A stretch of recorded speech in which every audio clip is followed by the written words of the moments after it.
It's a genuine delight and pleasure to host this distinguished panel of experts, educators, innovators. What I can say is that my goals for this session are fairly modest. I hope we all walk out smarter than we walked in this room 40 minutes from now. This is clearly a topic of great interest given what's happened in the world in the last 6 months, 9 months, but innovations in artificial intelligence have been happening for decades. And so we've reached certain inflection points in the last few months that are fairly dramatic and worth us spending time talking about this. The most notable achievement was some of the remarkable successes with chatGPT in improvements they've made from the Model 3.5 to Model 4. Bill talked about it yesterday about doing phenomenally on the AP Bio test. But another crazy statistic was that it performed in the top 10% of the bar exam. And who would have predicted that? Especially given how it had performed, I think, like 9 months earlier with the earlier model. There's clearly a race in the technology world to build, develop, scale large language models. We might even see major shifts in commercial technologies. One of the takeaways I had was that many of the ed tech companies 6 months ago that were thinking about artificial intelligence as a feature, maybe as a thing that they should dabble and explore in, clearly today are probably thinking of this as a strategic initiative. So the world has changed. We've got a fantastic group today. We're going to talk about both the promises and the perils. And we're going to try to give equal time to those conversations. To kick off the conversation, we have two innovators who are working with live technologies, both Sal Khan with Khan Academy, the work he's doing there, and also Dr. Ashok Goel at Georgia Tech. So I'm going to turn it over to them to talk briefly about some of the things that they're doing right now with their platforms, with their technologies, and we're going to spend a few minutes on that, and then we're going to go into some other conversations. So I'm going to kick it off to you, Sal, first, to talk about some of the recent things you've done with Khanmigo, with the Khan Labs. Maybe give us like a really quick overview of some of the things that are exciting you, and then we'll go to Ashok to talk about the work that he's doing. Yeah, I touched a little bit on it earlier on the other stage, but it was August. Greg Brockman and Sam Altman reached out to us, and it's funny because Bill Gates had given them like, hey, GPT-3 is cute, but I want to see this thing pass the AP Bio exam. So they actually said, oh, we're going to make this pass the AP Bio exam, and they reached out to us for two reasons. They said, look, we think GPT-4, which they had just finished training, is going to make big waves. It's going to be both exciting but also scary. So we want to launch with social positive use cases, education, and Khan Academy. The other thing is y'all have a lot of AP Bio items. Can we use that to evaluate and also potentially help train? When myself, Christian, who's here, is our chief learning officer, got access that first weekend, we couldn't sleep. I mean, you could imagine we were like, not even OpenAI had most people at OpenAI didn't even have access at that point. Okay. And we were seeing it, and so we're like, this changes everything. We got the rest of our org under NDA over the next few months. And then we were trying to figure out what to make of it. But then by about October, November, December, we're like, look, we can't, this is where everything is going. We have to go all in. And so our view has been, yes, there are real risks to it. Obviously, the cheating risk is number one, but then there's other risks of students going into unconstructive conversations, right, bias, et cetera. How do we mitigate those? So there we've put in things like, it is all the conversations the teachers and parents see. It's moderated by a second AI that we have a pretty strict moderation filter on. If it detects anything untoward or not good or unhealthy, it flags it to caring adults. It does not give you the answer, but it'll help nudge you along. We actually helped fine-tune train GPT-4. Myself and Kristen and others, we spent about 20 hours each actually fine-tuning the actual GPT-4 model so it becomes more accurate at math and tutoring and things like that. It's still not perfect. And then we worked pretty intensely with the OpenAI research team to figure out ways to just get it that much better. So we have ideas like, this was an OpenAI researcher, to get the math accuracy up, we actually allow the AI to think before it speaks. which actually all tutors should do, where All adults. it constructs for itself how it would approach what the student should have done. It doesn't share that with the user, and then it compares the user's response to that. And so we're seeing some pretty dramatic results there. Now that we've launched, we launched with the GPT-4 launch about 4 weeks ago.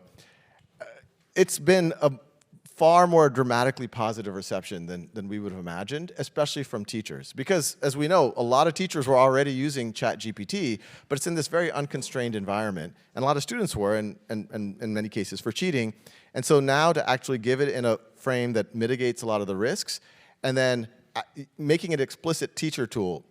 It helps develop rubrics. It helps develop lesson plans. And it's not just raw GPT. There's a lot going on behind the scenes where we're working with pedagogical experts, so it can really help a teacher act like an instructional coach. And it can allow students to do things that would have been science fiction before, talk to historic characters, get into debates, have a guidance counselor. And what we're working on now, ways for teachers to do assignments and reporting through the AI, both of traditional Khan Academy activities, but also AI-based activities. Ways for the AI to have memory, so that it can have a long-standing connection with both the teacher and the student. Ways to facilitate communication between parents, teachers, and the AI, and then eventually having multi-party interactions. You can imagine a teacher saying, hey, take my class and put them into breakouts of 3, and I want you, the AI, to facilitate each of those breakouts and report back to me on what I can do to make sure that things are going well. So yeah, well, a lot of stuff's going on. Okay, exciting times. Professor Goel, maybe you could share more about what you're up to. Thank you, Rahim.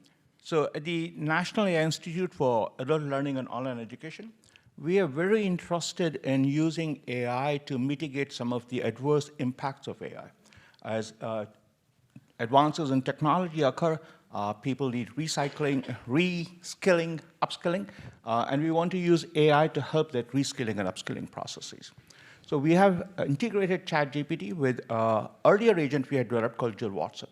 Jill Watson acts like a teaching assistant. So if you have any question that you want to ask, let's say about the logistics of classes or the mechanics of learning, then Jill Watson is able to answer questions based on the class materials. And that has been working for about 6-7 years now. It has been used by in the Georgia Tech's online Masters of Science program extensively.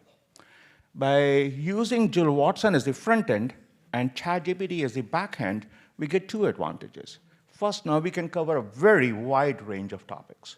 So we can now cover computer science, mathematics, biology, economics, algebra, almost any topic that we have tried for we can cover.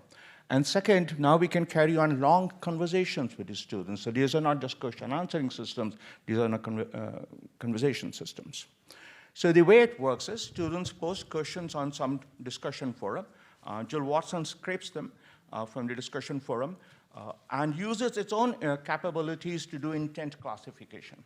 It does prompt engineering based on this intent classification, and it selects those documents in which there's likely to be the answers. So this is all Jill Watson doing pre-processing.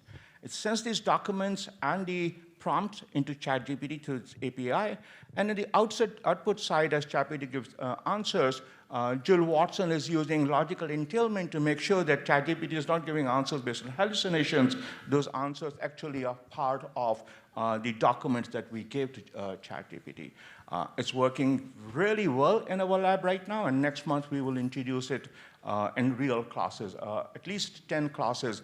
And one of the nice things about introducing it to classes, especially at Georgia Tech, is the students will immediately start trying to break it, which is the sort of real test. There's thousands of students try to break it. If it can withstand that pressure, we know it's working. But I think to build on the point that Sal was making, we can do this for video slides. We can do this for a large number of educational materials. So the era of interactive textbooks has really come here. Great. So we've heard from 2 expert practitioners, innovators, about real things you're doing with real platforms, real technologies.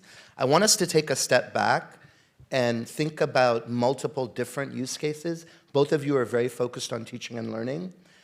I'd love to hear from Amelia and George about, as you step back, think about the broader use cases in education. What are you optimistic about? What are you excited about? What do you think might be possible with this new wave of artificial intelligence tools? Okay. Well, first, for context, I work for NASPA, which is a membership association for student services professionals. So if you think of anyone on a college campus that pretty much engages with students in support roles like advising, tutoring, mentoring, coaching, housing, things like that, those professionals will be the ones that I engage with closely. So when I think about what AI could do in spaces where students are, of course, learning in the classroom, but also need support outside the classroom, I could see a number of professionals saying, how do I use this thing? How do I get it to help me help students make their biggest decisions? I see lots of opportunity. I also see lots of challenges there, as well. So I'm optimistic that we need this. I think the efficiencies that it will create will be really good. But I also have those concerns that when you're looking at something like advising, if too much artificial intelligence doesn't have the context within, you could have some standard answers provided to students that don't really address their lived experiences or their unique identity. So the perspective I bring is that we should embrace this, though. I hear most often things like, can it replace what an individual would do in a one-on-one setting? I would say no. I think it creates space for us to do more of the less routine types of things. So in general, I think we're probably going to talk about some of the challenges. I'll save some space. Yeah. We're down to maybe less than 30 minutes. So it's about augmenting. It's about helping those humans do their work.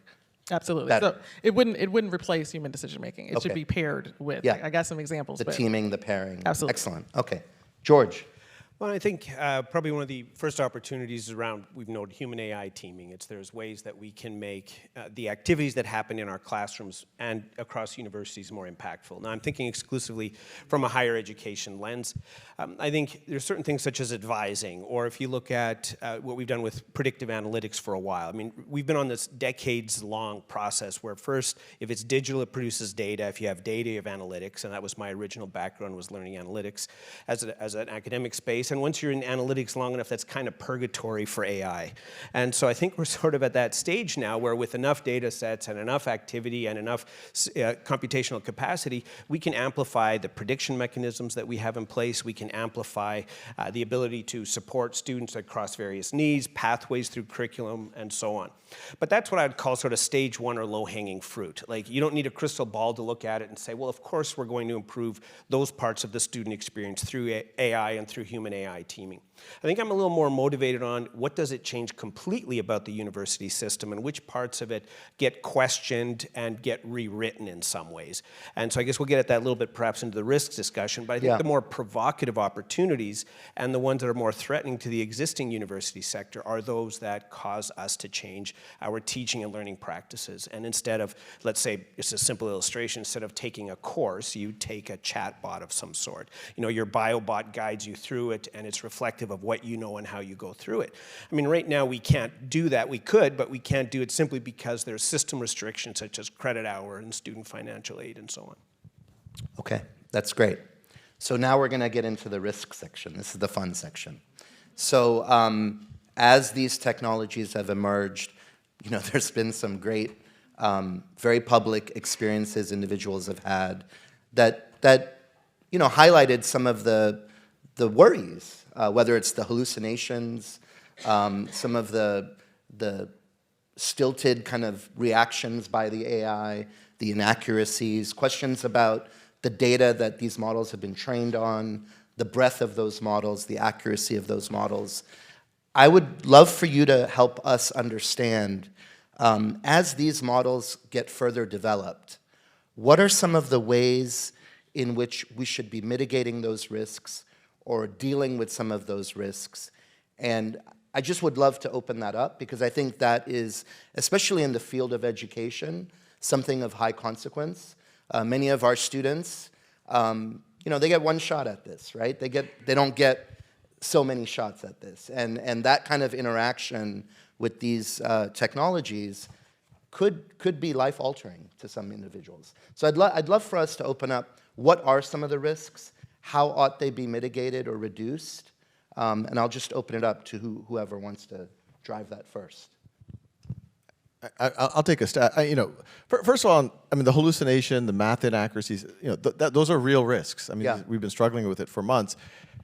But I will start by saying, if you compare it, you know, it's not like this is in a vacuum where everything was perfect before. Totally. Right now, kids have access to a Google search bar. Yeah. There's a lot of misinformation there. And the humans aren't perfect either. No, and right? a lot like of it, we can go to exactly. human advisors Exactly. and also be thrown off track. Exactly. And so we have, pre-AI, been educating students about digital literacy. How do you know whether this is a good source? How do you et cetera, and how do you watch out for certain things?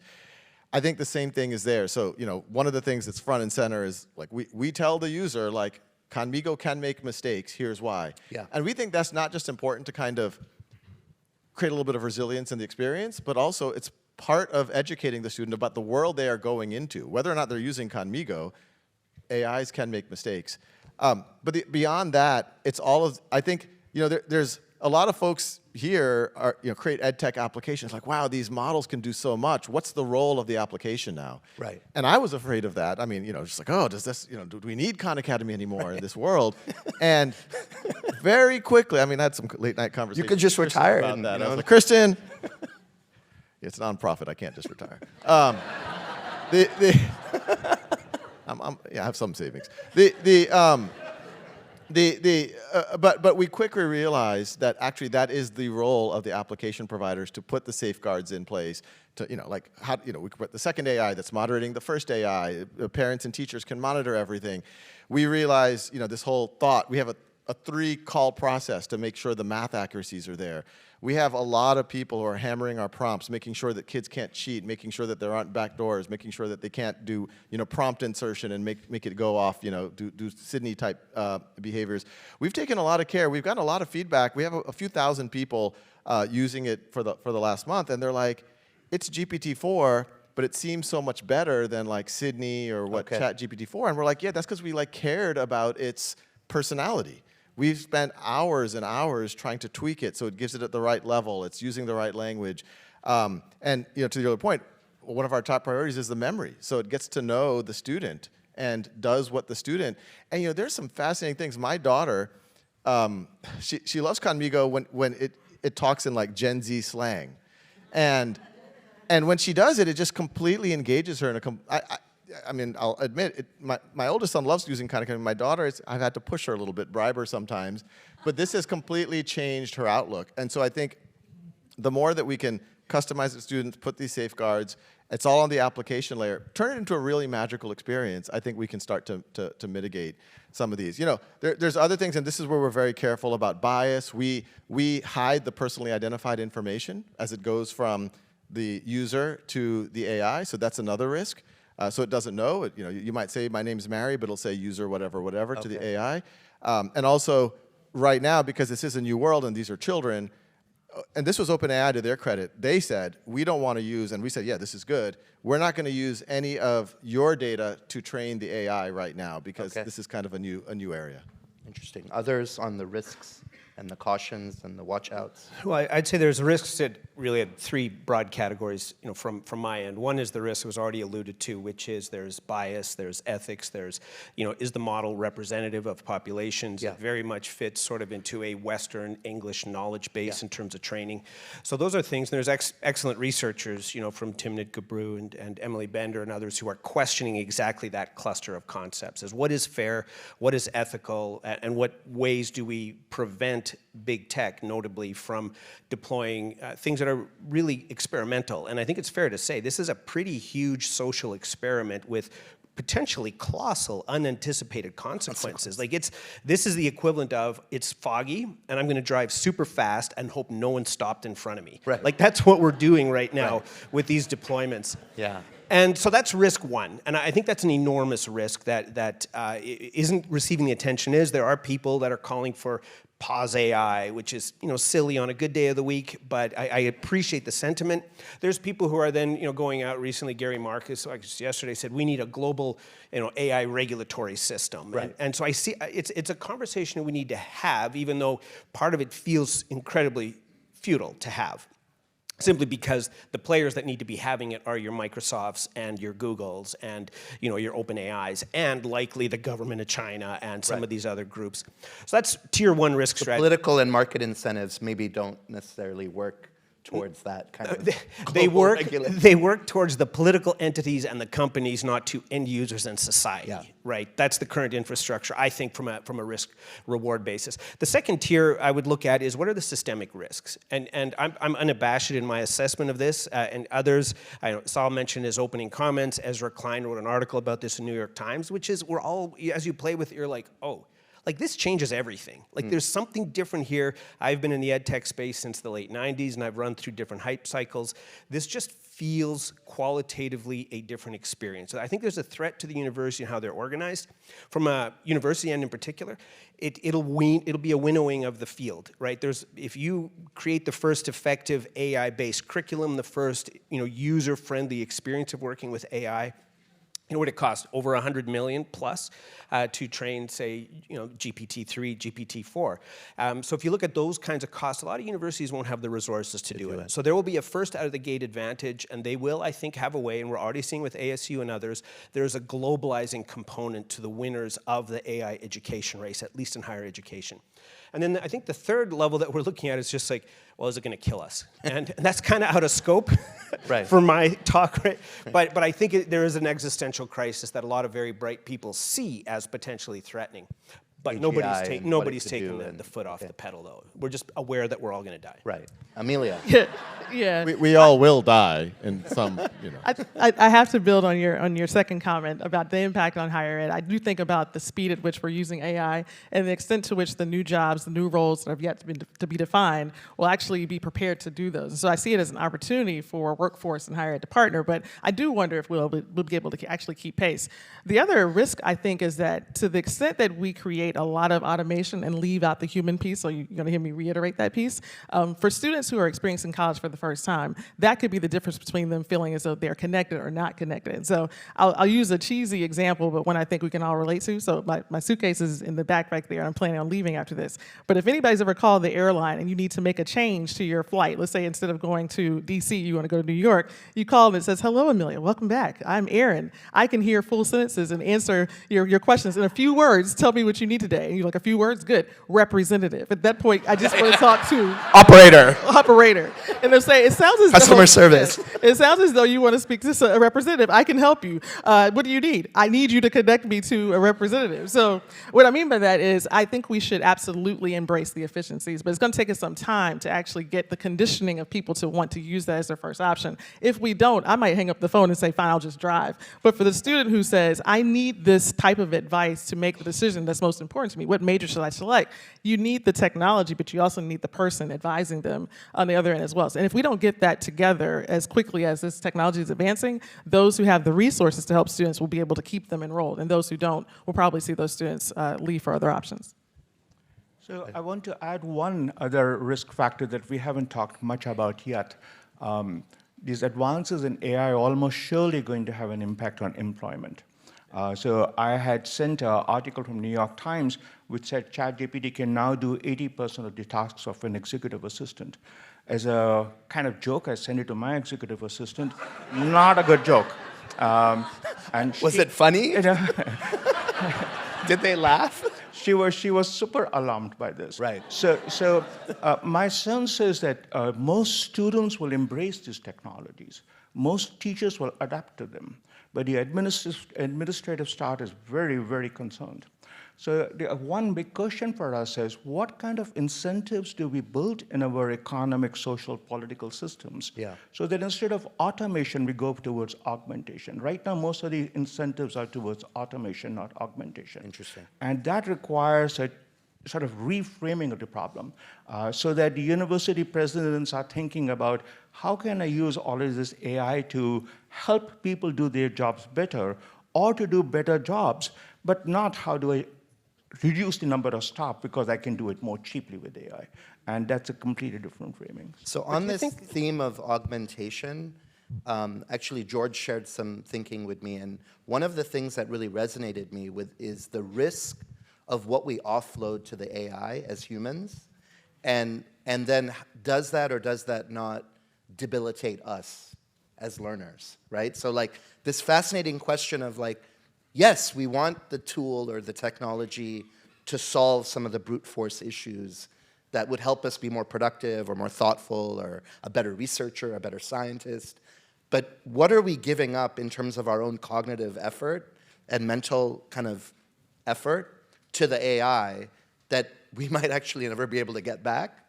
And I don't know how you think about that. Like, because that is, in a way, like, I think we are already living in a world surrounded by AI, right? Like in so many of the tools and the technologies we use, AI is underlying some of those systems. It's just a lot more subtle.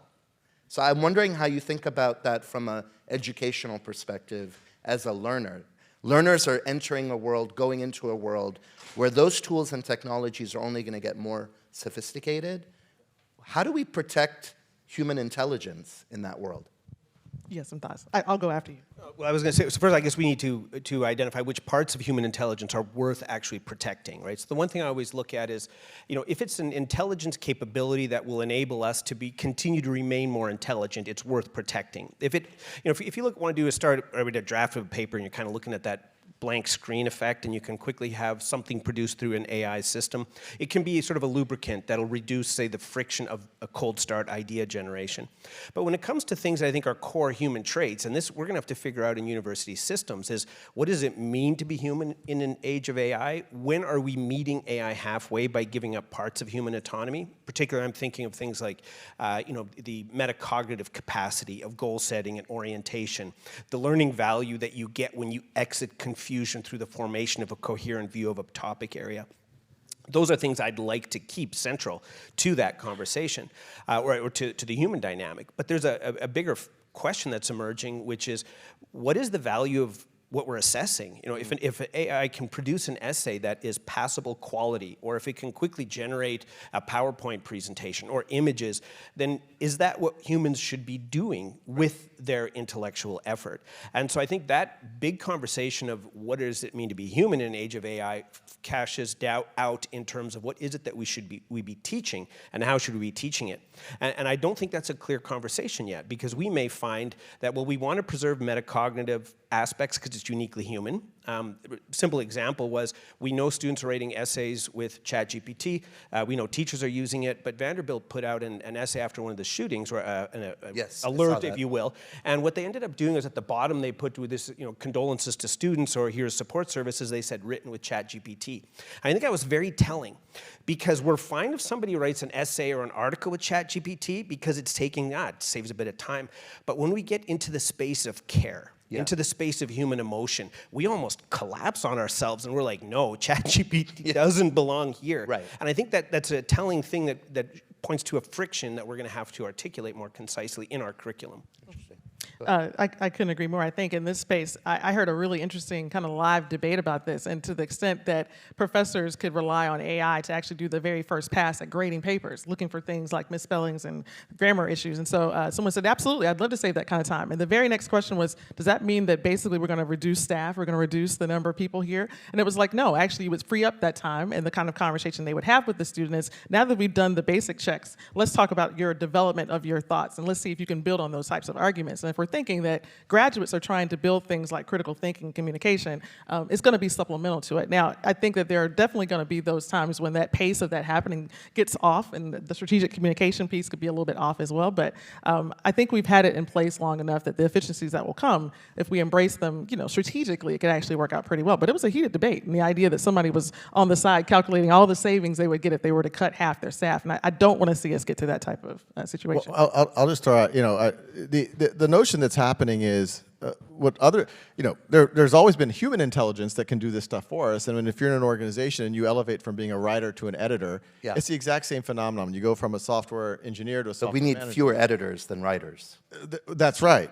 But you can do more. But I do think, but from an individual point of view, an editor still needs to know how to write. A software manager still needs to know how to do software. So I think those skills aren't going to go, and that's what's going to differentiate a great editor from a mediocre editor.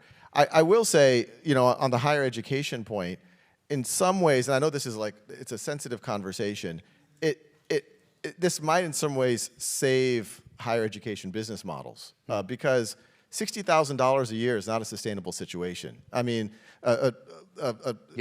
trillions of dollars in accumulated debt. Kids are, not able to do household formation. This is a national emergency, and higher education. Schools are going out of business right now because they have cost structures that aren't sustainable, and they can't justify the ROI to their students. I think this is a situation where higher education does need to take a serious look at itself and say, look, we've been growing faster than the rate of inflation for the last 40 years. That is not a cool way to operate. And we've been the only gatekeepers on these credentials to the middle class. And so I do think this is an interesting potential opportunity for higher education to think about being more efficient. Okay, we're gonna Your admin jump. is going to send an email back to you. Can I add just one very quick, Sure. very, very quickly? So we are talking a little bit about emotional skills, but one skills that humans still have, and ChatGPT doesn't have and will not have for a very long time, are social skills. Yeah. So whatever happens in ChatGPT happens inside its head, but you and I, our cognition is based not what's going on in our head, as much on what's going on around us. Right. That will still remain. Contextual, social. Yeah, cultural. Right, cultural. Okay, let's do a lightning round. Who in the audience is a builder, a developer, an entrepreneur creating a tool? Just raise your hand. If you're, an application developer. Okay, so this is a lightning round question. So these are folks probably thinking about how they can leverage AI, what they can do, what the opportunity is. Thinking about some of those risks and safeguards.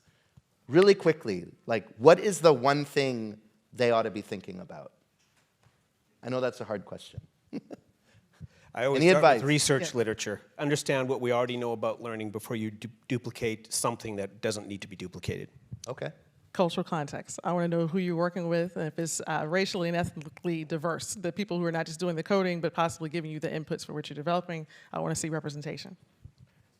Not to think in terms of human-AI interaction, but to think in terms of how to use AI to support human-human interaction, because I think human-human interaction is the key.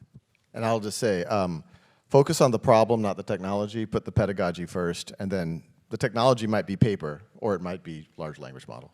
Okay. Okay. We have about 8 minutes left.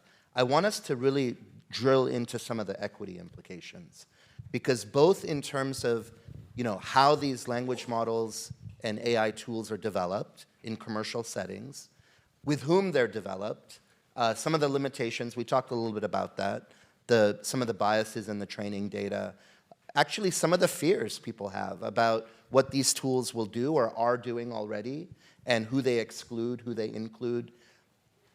What can we do as folks who care deeply about human development in this space and optimizing humans and humans achieving unlimited potential?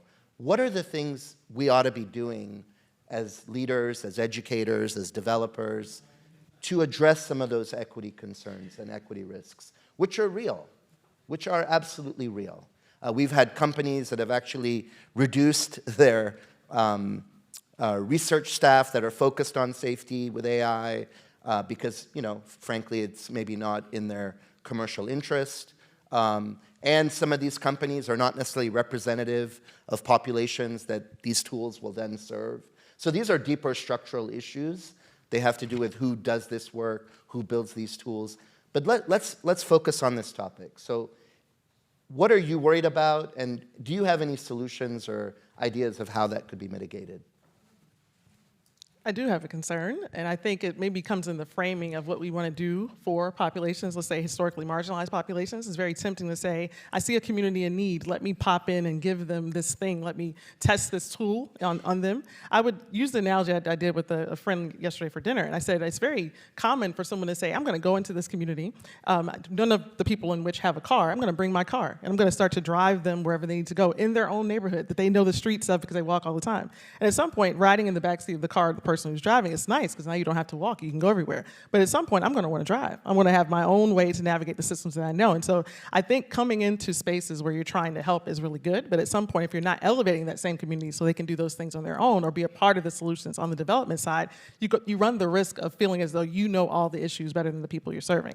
It's not always easy because the resources may not be there, but I think that's where we're in a room full of venture capitalists. I think we could even spread a little bit. So the concern I have is that if we continue to see it as more of a let's go in, drop in, leave out type thing, you don't create the sustainability of the people who need it the most and show them how they can actually contribute to the same ecosystem. So that's my biggest concern. But we need an example. We need the car. AI is really not even a car. It's like a rocket ship. So at some point, I think there's a lot of space for us to cover, but I'd hope that we would move away from the idea of what we can invent and drop into communities, but instead build with together and eventually move on to the next thing. Thank you. Well, and I think, how many of you are first in family degree attained? Okay, so probably, well, a good 20, 30 people. And remember a good old MOOCs, the last cycle of joy we had. And at I'm trying to forget that cycle. we have to confront our trauma to heal.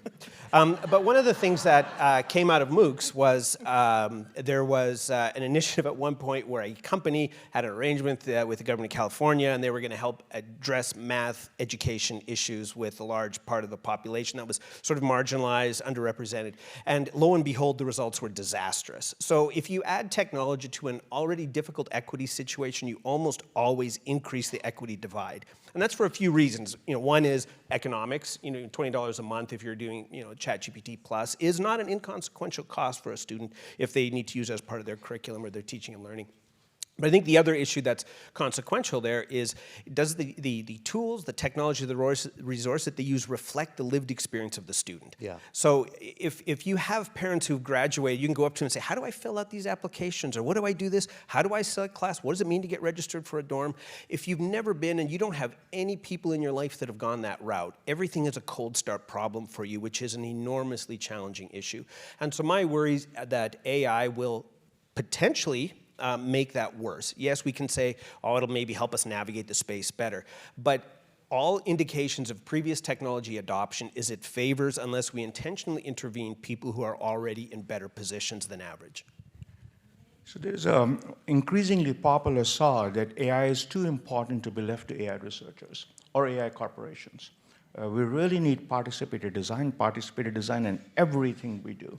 And that means that all the communities and cultures and contexts which are going to be impacted by it have to have a say in that design process. That is not happening right now. Another thing to remember is that somehow AI engineers have the notion that our goal is to optimize the AI. It is not. Our goal is to optimize humans. So I think if we keep that in mind and we change our perspective from trying to constantly optimize AI, but to think in terms of how can we use AI to optimize humans and involve those humans in the process of designing AI systems, then we might have a clue forward. Interesting. That's very interesting. Sal? My biggest fear is the technology is rapidly evolving. Honestly, every week we see, wow, that's another game changer. It's literally on a weekly basis now that it's happening. And there's a strong temptation for ed tech folks to start just slapping things together just to kind of say, okay, we have a horse in this race. But I think the fear that happens if these things aren't well thought out, or if they honestly address certain market tendencies. Look, there's large companies, I'm not going to name names, they have $1 billion market cap off of helping kids cheat, right? Like these exist. If that's the way it goes, then the school system is going to have a rightful immune response to it. And look, that's a little bit of the response to ChatGPT, which wasn't designed for education.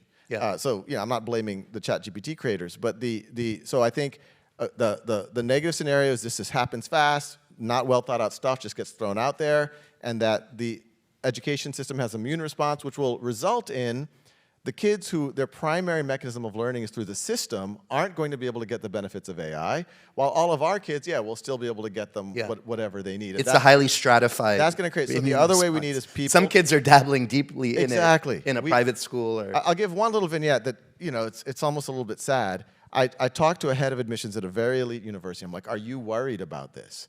And he's like, "You know what? The more I think about it, the more I'm really glad it's happening." And I'm like, "Why?" He's like, upper middle class families have been hiring $10,000 college coaches. That's way better than ChatGPT. Right. And that's already been there. That's been there for the last 100 years. Right. And so at least there's an alternative now that starts to level the playing field. Interesting. And so we just have to make sure that we actually do level the playing field. Okay. Glass half full. Okay. So things are moving very fast, as you said, Sal, right? Like weekly there's a new headline, daily there's a new headline. 2024. We're back here. Maybe we're not. We're in Dubai. Maybe we've outgrown San Diego. ASU+GSV is now in Dubai or something. But there's 10,000 people. 5,000 is not enough. What are we talking about when we talk about AI? What are we going to be talking about a year from now? I think the biggest unsolved ed tech problem is personal profiles, a personal learning graph of what a student knows. Interesting. If it's ASU+GSV, probably new partnerships outside of just higher ed, just like right now. Okay. scientific discoveries. I think we are on the verge of AI starting to make scientific inventions and discoveries. Excellent. I think we'll still be talking a lot about AI, and I think the conversation of human potential, human purpose, how do we maximize that's going to be front and center. Awesome. Well, give it up for these great thought leaders.